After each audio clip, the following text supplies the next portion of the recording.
So అలా ఉంది ఈ సిచ్యువేషన్. నిజంగా అట్లానే అవుతుంది. అంటే ట్రాన్స్జెండర్ అని మళ్ళీ దీని తర్వాత కూడా అంటారు కొంతమంది. నన్ను కూడా నాకు చాలా తెలిసి మంది comments లో కూడా అమ్మాయిలు అంటారు. కూడా అడుగుతుంటారు. ఏమని అంటే ఇప్పుడు ట్రాన్స్జెండర్ అనేది చెప్పుకోవడంలో తప్పేముంది, అసలు నువ్వు అది చెప్పుకోవాల్సిన అవసరమే లేదురా బాబు, నువ్వు ఒక అమ్మాయివి. నాతో కూడా అంటారు. ఒకవేళ ఇంటర్వ్యూ చూసిన తర్వాత కొన్ని కామెంట్స్ రావచ్చు, అవును, ట్రాన్స్జెండర్ అని చెప్పుకోకపోతే నువ్వు ఇంకేం చెప్పుకుంటారు నువ్వు చేంజ్ అయిన తర్వాత అమ్మాయిలే చేంజ్ అయ్యావు. ఇప్పుడు నీకు ఫీలింగ్స్ అమ్మాయిలే ఉన్నాయి కాబట్టి అమ్మాయిలే చేంజ్ అయ్యావు.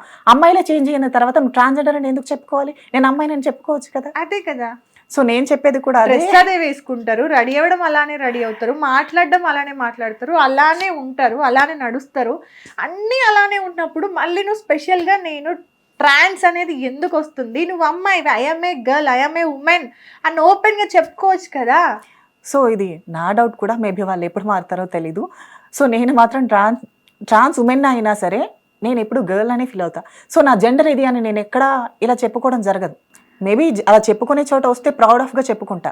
యా, రీసెంట్ టైమ్స్లో అంటే ఎక్కువ అవుతున్న టాపిక్ ఎల్జీబీటీక్యూ. సో క్వైర్ అని వస్తున్నారు, అవునా, లెస్బియన్స్ అని, వీళ్ళంతా ఎప్పటి నుండో ఉన్నారు, కానీ ఈ మధ్య ఇంకా ఎక్కువ అవుతున్న టాపిక్ ఇది. సో దీని గురించి మీరు ఏం మాట్లాడాలనుకుంటున్నారు? సో ఇది ప్రస్తుతం ఎప్పటి నుంచో ఉంది. సో ఎల్జీబీటీక్యూ అందులో మేము కూడా ఒక వర్డ్. అవును. సో కాబట్టి దానికోసం అంతగా నేను మాట్లాడలేను. ఎందుకంటే ఆ లిస్ట్లో ట్రాన్స్ ఉన్నారు, లెస్బియన్స్ ఉన్నారు, గేస్ ఉన్నారు, క్వేర్స్ ఉన్నారు, ఇతర పర్సన్స్ ఉన్నారు. కాబట్టి వాళ్ళందరితో ఈక్వల్గా నేను ఉన్నాను. కాబట్టి స్పెషల్గా దీనికోసం అంటూ నేను మాట్లాడడానికి ఏమి ఉండదు. ఎందుకు అంటే ఈ మధ్య క్వైర్ అని ఏదైతే అంటే మనకి ఇది ఎప్పటి నుండో ఉంది, కానీ మనకి అంత అవగాహన లేని టాపిక్ ఇది. సో క్వైర్స్ అని అంటే మాకు ఎలాంటి ఫీలింగ్స్ లేవు, మేము న్యూట్రల్గా ఉంటాం, అసలు ఈ ఫీలింగ్ అనేది లేని వాళ్ళే క్వైర్స్ అని చెప్పడం జరిగింది ఓపెన్గా. సో అలాంటి వాళ్ళని కూడా కొంతమంది ట్రాన్స్ ఉమెన్స్ ఎవరైతే ఉన్నారో ట్రాన్స్జెండర్స్, మీరు కూడా జెండర్ మార్చుకోమని చెప్పేసి సజెషన్స్ ఇస్తారు అని. అంటే వాళ్ళకి లేకపోయినా కూడా వాళ్ళు వాళ్ళలానే బతకాలనుకున్నా, కానీ ఒక ట్రాన్స్జెండర్ వచ్చేసి గురువులు కానీ ఎవరైనా పెద్దవాళ్ళు వీళ్ళు ఎవరైనా ఉన్నా కూడా మార్చుకోమని సజెస్ట్ చేస్తారు, అడుగుతారు అని చెప్పేసి కూడా వినడం జరిగింది. సో నిజంగా అంటే అలా చెప్తారా? ఈ మధ్యకాలంలో వస్తున్న ఈ కామెంట్స్ ఇలాంటివి వస్తున్నాయి. సో ఇప్పుడు ఎగ్జాంపుల్ నేను ఒక అబ్బాయిని అనుకో, మీరు ఒక ట్రాన్స్జెండర్ అనుకోండి. మీరు నా దగ్గరకు వచ్చి మీరు నాలా ట్రాన్స్జెండర్గా మారిపో అంటే నా బాడీలో ఉన్న మెయిల్ పార్ట్స్ అన్ని నేను చేంజ్ చేసేసుకొని నా ఫీలింగ్స్ని నేను చంపేసుకొని మారిపోతానా? అదే మారం కదా. సో వాళ్ళు ఎలా నెగిటివ్గా చెప్తారంటే ట్రాన్స్జెండర్స్ ఇలా చెప్తారు, సో దాన్ని బట్టి నేను ఇలా మారిపోయాను చెప్తే మారిపోతామా? అంటే మన అవయవాన్ని కష్టం నష్టం అయినా సరే చచ్చిపోతామని తెలిసినా కూడా మనం అంత డేట్ చేసేస్తామా? సో ఈ మధ్య నెగిటివ్ వర్డ్స్ అవన్నీ అలా ఉండదు. ఒక ట్రాన్స్ ఉమెన్ ఎప్పుడు తన లైఫ్ని తనే చూసుకుంటుంది, లేదంటే నలుగురికి నేను ఆదర్శంగా నిలబడాలి, లేదా నా కారణంగా ఎవరు బాధపడకూడదనే చూసుకుంటుంది తప్ప నాలా నువ్వు మారిపో, నేను పడ్డ కష్టాలు నువ్వు పడు అని ఎవరు చెప్పరు. సో అంత స్వార్థం కూడా మాలో రాదు. ఓకే. సో ఫైనల్గా ఉన్న బ్యాలెన్స్ ఉండిపోయిన క్వశ్చన్ ఏంటంటే 2 క్వశ్చన్స్ ఉన్నాయి. ఒకటి అంటే మళ్ళీ నువ్వు ఒకటే అన్నావు కదా, 2 క్వశ్చన్స్ ఉన్నాయి.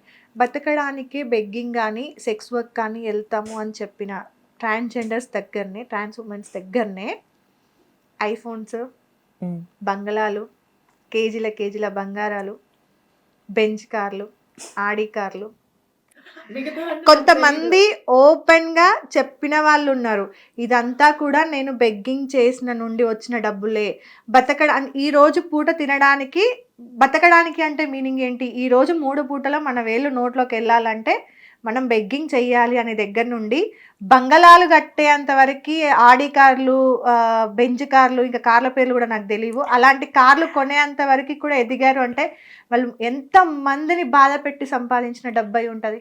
మేబీ బాధ ఎదుటి వాళ్ళు మా రక్తం, అది మేము చెమట వచ్చి కష్టపడిన డబ్బులు అయి ఉండొచ్చు కదా అది. సో బాధ పెట్టారు అని ఎలా అనుకోవచ్చు? మేబీ ఒక ట్రాన్స్ ఉమెన్ లైఫ్ ఎలా ఉంటుందంటే పొద్దున్న లేవగానే వెళ్ళాలి, అడుక్కోవాలి. సరే ఈ రోజు ఒకవేళ నేను ఎగ్జాంపుల్ చెప్పారు పొద్దున్నే వెళ్ళి లేవాలి, అడుక్కోవాలి, మాకంటూ ఉపాధి లేదు, అదే పని చేయాలి. సరే గవర్నమెంట్ వెంటనే జాబ్ ఇచ్చేమను, నేను వెళ్ళి టీచర్గా లెసన్స్ చెప్తాను, స్కూల్ పిల్లల్ని మంచిగా చదివి మంచి స్థాయికి తీసుకెళ్తాను. నార్మల్ పీపుల్ లో, నార్మల్ ఉమెన్స్ లో తీసుకుంటే అందరూ గవర్నమెంట్ జాబే చేస్తున్నారా? నో, వాళ్ళకంటే ఈక్వల్ రైట్స్ ఉన్నాయి కదా. సో ఒక లేడీని ఒక ఆప్షన్ ఉంటుంది, మంచిగా చదివి వెల్ ఎడ్యుకేటెడ్ అయ్యి ఉంటే ఖచ్చితంగా జాబ్స్ ఇస్తారు, ఒక ఆప్షన్ ఉంది గర్ల్ కి. ట్రాన్స్జెండర్స్ లో లేరా జాబులు చేస్తున్న వాళ్ళు? వాళ్ళందరూ కూడా మాటలు పడి ఉంటారుగా. Yeah trans women. సో ఎంతమంది అంటే వాళ్ళు కూడా ట్రాన్స్జెండర్సే, వాళ్ళు కూడా మాటలు దాటొచ్చిన వాళ్ళే, వాళ్ళకి ఈజీగా లైఫ్ వచ్చి మీరు అన్నట్టుగా ఇప్పుడు మీకున్నంత లగ్జరీ లైఫ్ ఏదైతే ఫ్యామిలీతో అంటున్నాం, ఫినాన్షియల్గా కాదు, ఫ్యామిలీతో ఉన్నంత లగ్జరీ లైఫ్ మిగతా వాళ్ళకి లేకపోవచ్చు అన్నారు. ఈ రోజు ఐపీఎస్ అయిన ఆవిడకి కూడా మాట పడకుండానే వచ్చిందంటారా? ఎన్ని మాటలు దాటుకొని వచ్చింది అంటే ఆమె పట్టుదల. యా ఆ పట్టుదల నేను మిగతా కూడా వాళ్ళలో అదే ఎందుకు చెప్తున్నా, లేదు? మా కమ్యూనిటీలో పట్టుదల కొంతమందికి లేదేమో అని. ఆ పట్టుదల ఎక్కడ ఉన్నా ఉందో సరే చెప్పాలా నేను?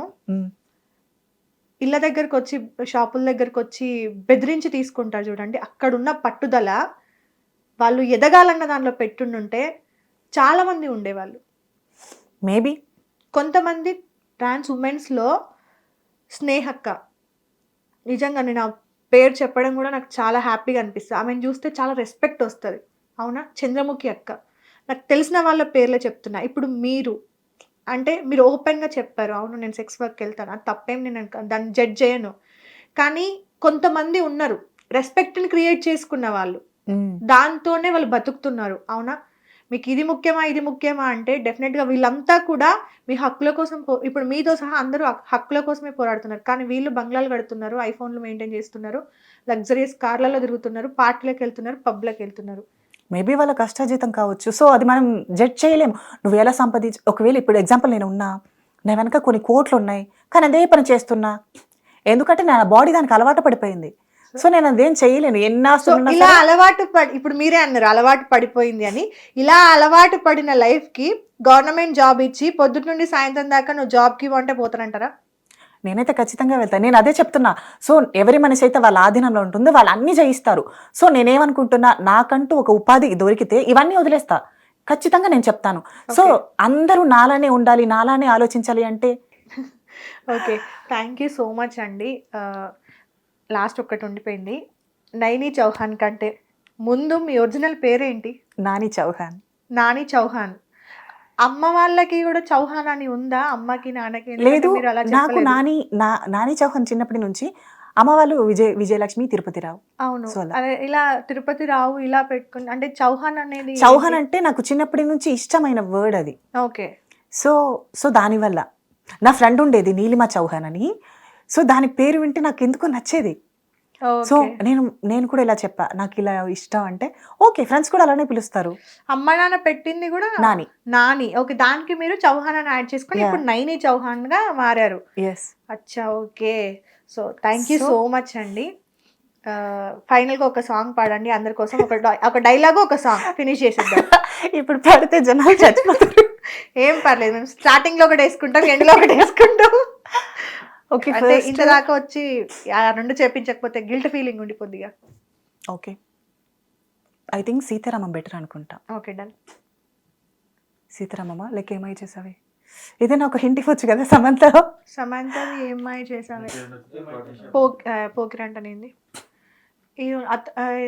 మహేష్ బాబుది ఏంటిది సినిమా? ఏమై చేసావి డైలాగ్ గుర్తున్నాయి నాకు. లేకపోతే సీతారామం చెప్పిద్దామా? సీతారామం చెప్పి. ఏమయ్యా రావయ్యా, ఎలా ఉన్నావు? నీకేం బాగానే ఉంటుంటావు. ఇక్కడ గదిలో చలి పెరుగుతోంది, కాశ్మీర్ నుండి నువ్వే పంపుతున్నావా? అండ్ ఏమై చేసావే, ఫస్ట్ లవ్ అంత ఈజీగా పోదు కార్తీక్, మర్చిపోవడం జరగదు. ఈ 3 yearsలో నన్ను మర్చిపోయావని అనుకున్నా, బట్ ఇప్పుడే అర్థమైంది నువ్వు నన్ను ఇంకా లవ్ చేస్తున్నావని. I'm so missing you Karthik. Okay, song పాడితే ఖచ్చితంగా చేస్తారు. పర్లేదు, మేము చావకపోతే అందరూ చావరు. మా గణేష్ కూడా యాడ్ అయ్యిండు మీ సాంగ్ కోసం. तड़पाए मुझे तेरी सभी बातें, एक बार है दीवानी, झूठा ही सही प्यार तो कर, मैं भुला नहीं ऐसी मुलाकातें, बेचैन करके मुझको मुझसे यूं ना तीर नजर, रूठेगा ना मुझसे मेरे साथ ये है वादा कर, तेरे बिना मुश्किल है जीना मेरा, मेरे दिल पर जरा जरा महकता है आज तो मेरा तन बदन मैं प्यासी हूँ मुझे भर ले अपनी बाहों में. Super, same as it is పాడింది కదా అట్లనే ఓకేనా? సూపర్. కాకపోతే కొంచెం ఇందులో చేంజ్ అయినట్టుగా అనిపించింది, కాఫ్ కూడా నవ్వి చెప్పి. Okay, anyways thank you so most much. Welcome. చాలా క్వశ్చన్స్ కి ఓపెన్ గా ఆన్సర్ చేశారు. ఇఫ్ ఒకవేళ కనుక ఏదైనా క్వశ్చన్ మీకు ఇబ్బంది కలిగితే రియల్లీ సారీ. మీకు కానీ కమ్యూనిటీ కానీ ఎలాంటి ఏమంటారు హర్ట్ చేసే విధంగా అయితే నేను అడగలేదు అనుకున్నా. But if in case by any 1% ఒకవేళ హర్టింగ్ అనిపించినా రియల్లీ సారీ. ఎవరిని టార్గెట్ చేసి అడగాలని అనుకోలేదండి. చాలా మందికి ఉన్న క్వశ్చన్స్ నేను ఈరోజు అడగడం జరిగింది. ఈవెన్ తను కూడా చెప్పారు, ఒకసారి మీరు చెప్పండి నాకు ఇబ్బంది కలిగించలేదని, లేదంటే నన్ను ఘోరంగా వేసుకుంటారు. సో ఒకవేళ కష్టంగా ఉంటే నేనే దానికి చెప్తాను కదా. మేబీ ఎదుటివారి మనోభావాలు దెబ్బతీయకుండా అడిగారు అనేది నా ఉద్దేశం కూడా. Yeah. సో నేనైతే ఎలాంటి బాధపడలేదు. నాకు తెలిసి మా కమ్యూనిటీకి కూడా ఎలాంటి బాధ కలగవు అని అనుకుంటున్నా. ఓకే, థ్యాంక్ యూ అండి. ఈ ఇంటర్వ్యూ కూడా ఎవరిని కూడా టార్గెట్ చేసింది కాదు, అలానే ఏదో నెగటివ్గా అడగాలని కూడా కాదు. చాలా మందికి బయట ఉన్న నెగటివ్ క్వశ్చన్స్కి ఈ ఆన్సర్స్ ద్వారా అయినా పాజిటివిటీ రావాలి, అలా ఉన్న నెగటివ్ అంతా పోవాలి, బయట వాళ్ళకి రెస్పెక్ట్ ఇంకా ఎక్కువ అవ్వాలి, ఉన్న నెగటివ్ అంతా పోవాలనే థాట్తోనే క్వశ్చన్స్ అడగడం జరిగింది. ఇఫ్ ఇన్ కేస్ ఎవరైనా కనుక హర్ట్ అయి ఉంటే రియల్లీ సారీ. సో అది మొత్తానికైతే సాంగ్ కూడా పాడించాను, డైలాగ్స్ కూడా చెప్పించాను. సో నెక్స్ట్ ఇంటర్వ్యూలో మరో గెస్ట్తో కలుద్దాం. Thank you so much. Bye.